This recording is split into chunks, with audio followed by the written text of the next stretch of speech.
السلام عليكم. الموت حق على كل إنسان وابتلاء لا مفر منه، إن كان الإنسان ملكا أو عبدا أو رسولا، ولكن الكافر يهرب من الموت ويخافه أشد الخوف، أما الإنسان المؤمن فإنه يرحب بالموت.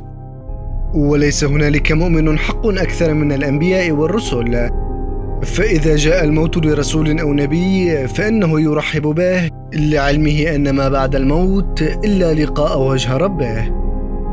ومن أغرب قصص الموت وأحلاها هي قصة موت سيدنا موسى عليه السلام، وكيف ضرب عزرائيل ملك الموت عندما أتى ليقبض روحه. فلنتابع معا، ولكن قبل أن نبدأ لا تنسى الاشتراك بالقناة تشجيعا لنا والضغط على زر الجرس. سيدنا موسى عليه السلام من أعظم الرسل وأعلاهم منزلة عند الله تعالى، وقصته هي أطول قصة في القرآن. فبعد أن هرب بقومه من فرعون ونصره الله عليه، جاءهم السامري اللعين الذي أقنعهم بعبادة العجل، ثم تاب الله عليهم بعدها. وبقي موسى عليه السلام مع قومه يعبدون الله تعالى حتى كبر سنه وشاخ واقترب أجله، فجاءه ملك الموت ليقبض روحه مثله كمثل باقي الأنبياء. ولكن حالما قال له ملك الموت أجب ربك، لطمه موسى عليه السلام لطمة قوية على وجهه فقأت عينه. وقد ذكر ذلك سيدنا محمد عليه الصلاة والسلام في حديثه. فعن أبي هريرة رضي الله عنه قال عليه الصلاة والسلام: جاء ملك الموت إلى موسى عليه السلام فقال: أجب ربك، فلطم موسى عين ملك الموت ففقأها.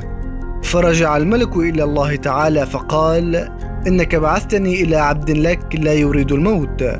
قال: وقد فقأ عيني. قال: فرد الله عينه وقال له: ارجع إلى عبدي فقل له: الحياة تريد؟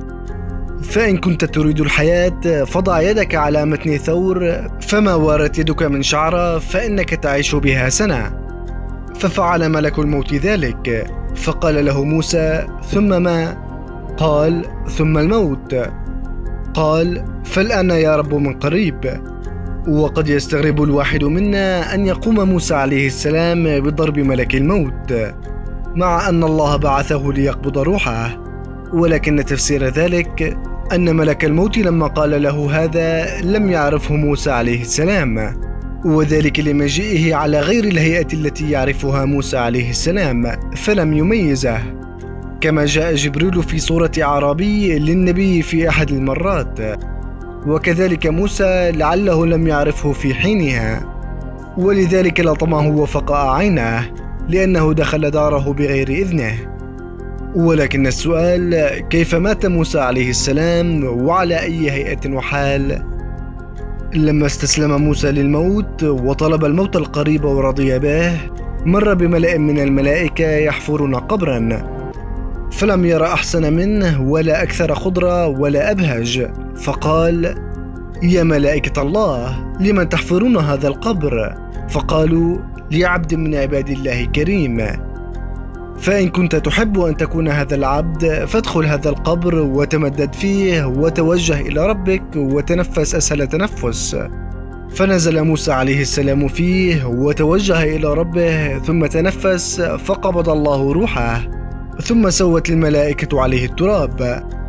وذكر أهل الكتاب وغيرهم أنه مات وعمره 120 سنة، ويقال أنه توفي في فلسطين بالقرب من القدس عند جبل يدعى جبل نيبو. ومن الدلائل على ذلك ما قاله رسول الله صلى الله عليه وسلم عندما كان يروي للصحابة قصة الإسراء والمعراج من مكة إلى المسجد الأقصى، فقال: مررت على موسى ليلة أسري بي عند الكثيب الأحمر وهو قائم يصلي في قبره، والكثيب الأحمر هي منطقة تدعى كذلك. ثم أكمل: لو كنتم معي لأريتكم قبره. ومما يدل على أنه دفن في فلسطين قوله لما اختار الموت: ربي أدنني إلى الأرض المقدسة رمية حجر، كما أن هنالك مقام لقبر سيدنا موسى عليه السلام بالقدس، ولكننا لا نؤكد وجود جثمانه عند المقام. ولكنه قد يكون بمكان قريب منه.